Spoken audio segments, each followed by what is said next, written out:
Major. Is 100 days, as the president said on Twitter, a ridiculous benchmark or an important one? Well, I think obviously in the context of an entire administration, there is a lot that I think we feel very proud that we've gotten done and taken care of. When you look at the immigration piece in particular, border crossings way down, the number of executive orders and pieces of legislation the president signed, I think we feel very proud of what we've been able to accomplish and fulfill the promises that he's made to the American people. But I think it's got to be kept in context, and I think there is sort of this artificial number that gets thrown out. So on one. Well, I mean, the context is it's 100 days, and you have 4 years in your first term, and 8 years for 2 terms. That I think. Mr. Trump introduced a contract with the American voter over 100 I days. understand, right. And so again, I think when you look at the number of pieces of legislation, the executive orders, business confidence, the U.S.'s role in the world, there's a lot that we feel that. A lot of accomplishments that have occurred, and we feel very good about what we've done as we head up to this first 100 days. But I think you're going to continue to see a lot of action and a lot of results going into the second 100 days, the third 100 days, all the way through. If at 100 days there is no funding, explicit funding to the wall, and there's no health care reform or repeal of Obamacare, would the president consider that, and would he invite his supporters to consider that a conspicuous failure? Based on the promises he made during the campaign. Right. I think when you look at the totality of what we've accomplished on job creation, on immigration, on trade, it is unbelievable what he has been able to do. And so it's not, you can cherry pick any couple of things and say, okay, well, what about this or that? But I think when you look at it overall, in terms of the drop in border crossings, if you look at consumer confidence and the relationships that we've developed around the globe and the accomplishments this president's had on protecting the country, on bringing back jobs and starting, those have been unbelievably significant. And so to minimize that or to look and pick out 2 or 3 things, but I think, look, we're going to continue to push for health care reform. We feel very good about the direction that it's going in. It's been very positive. And I think that the construction of a wall is going to continue to be an area that moves forward. But all of that stuff is happening just as the president asked for and committed to doing. Some of it, has been a little slower, but mostly because of working through Congress and getting things done. But when you think about what he's started, he'll move forward on tax reform, health care, on immigration, on trade. It's been a hugely successful first 100 days. And without the president necessarily describing it as a failure or not, would he say that he's learned something about the process and how long things take that he perhaps didn't appreciate as a candidate? Maybe he overpromised on the speed with which he'd achieve these things? Now, I with all due respect, I think that when you look at the lists of things in each of the various areas that he's been able to do, I think he's very pleased. I talked about some conspicuous campaign promises that rally after rally he made and said, don't worry, it's going to happen. Right, and I think on health care. All I'm asking is, does he have a different awareness of how difficult those things are than he did as a candidate? I'm sure that there are things that you learn in the job. But I think that he is very proud of what he has set out to do and the progress that we've made. And I think you're going to see health care get done, but it's going to get done right. And that in particular is something that we're continuing to work at. We can't make people vote, but we've made significant progress and moved the legislation forward and improved it greatly. And I think that we are going to see progress on that. Zeke. Can you explain the president's change of thought on DACA? I think he's been consistent about 2 things. One, that he's had a heart. He wants to make sure that he does what's in the interest of children in particular. But secondly, I think the president's priorities since he took office have been very clear that the focus would be on folks who presented a danger to public safety. And that's what it's been. And that's where it continues to be. And I think he is someone who understands the issue and the priorities that need to get laid out by this country. And so everything that he has done has been consistent with what he has said from the get-go. Jonathan. I understand that he said that the criminals would leave first, but last August he said that DACA defied federal law and was illegal. So does he still think it's illegal? I understand, and I think that his comments that he made last week, that he understands that in a lot of cases this involves families and small children who've been here, and he has a heart. We're going to work through the immigration.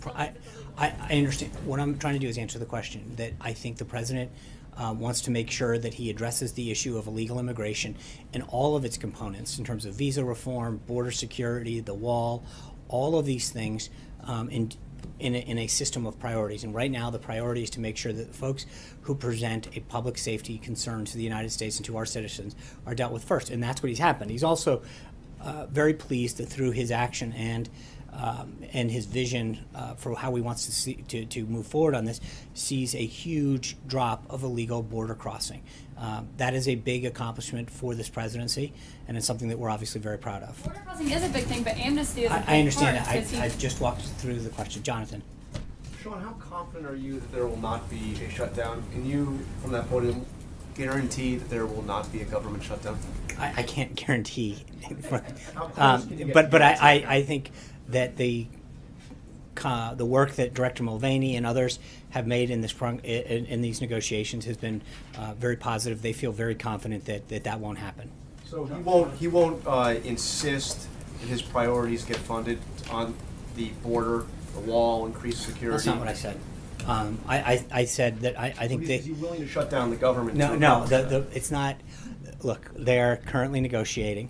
We feel very confident that they understand the president's priorities and that we'll come to an agreement by the end of Friday. And on the 100 days, if I can just follow up, the contract with the American voter that the president signed included 10 pieces of legislation.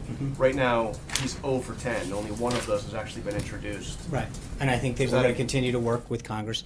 As he says in that document, I will work with Congress to achieve these, and we are going to continue to work with Congress to achieve those. But why have 9 of them not even been introduced? I think when you look at what he has done in terms of Supreme Court justice, the executive orders, the number of legislation, there's a lot that has gotten done. I don't think anyone, I remember very clearly the first few weeks, and still to some extent, the comments that got made about the pace that we were keeping and we have kept.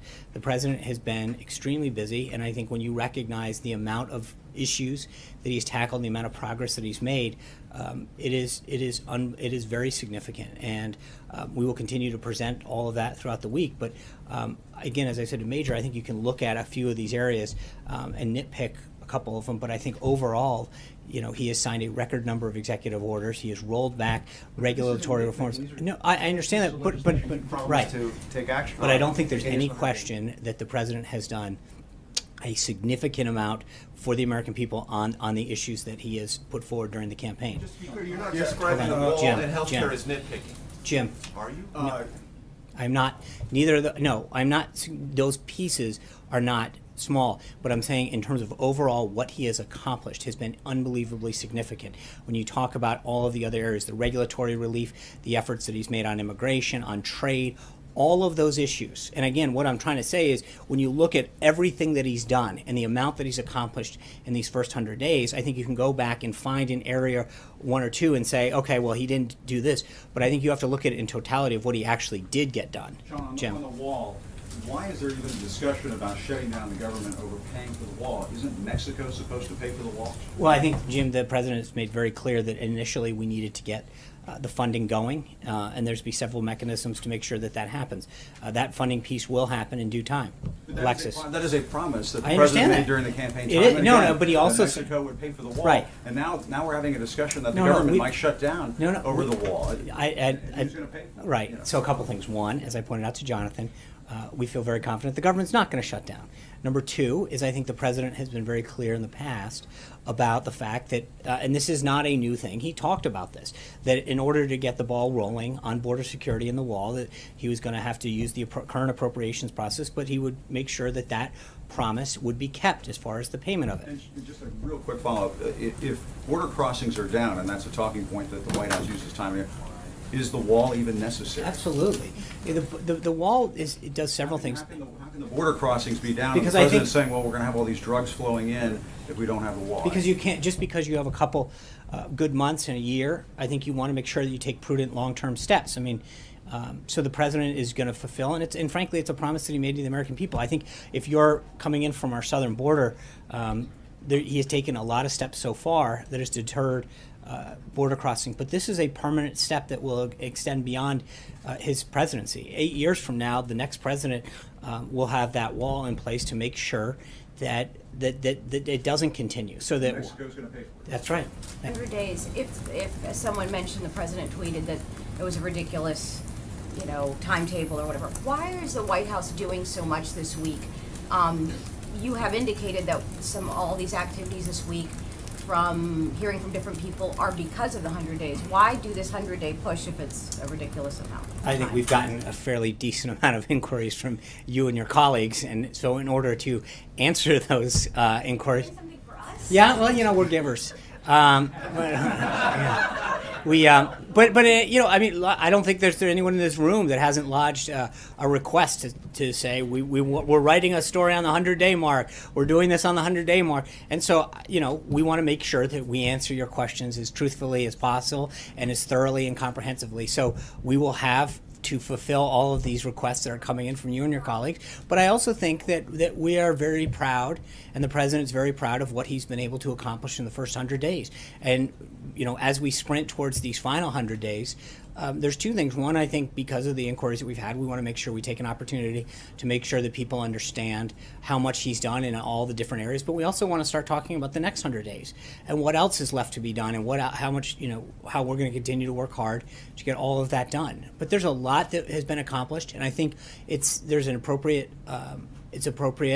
to comment and to share with the American people all of the things that he has done to fulfill the pledges that he made to the American people. And just to clarify, are we going to hear, prior to the rally on Saturday, are we going to hear directly from him? There was some talk of a press conference. Yeah, I'll have further updates on the schedule going forward on Maybe not. Huh? The press conference? No, I will have we're working out some scheduling issues for the rest of the week, and I'll make sure I give you an update as we move forward. Kristen. Thanks, Sean. I just want to circle back on healthcare, because at the top of the president's list of agenda items for the first 100 days was repealing and replacing Obamacare. So does the president want to expect to see a vote on healthcare this week? I'm sure. Look, he'd love to do it.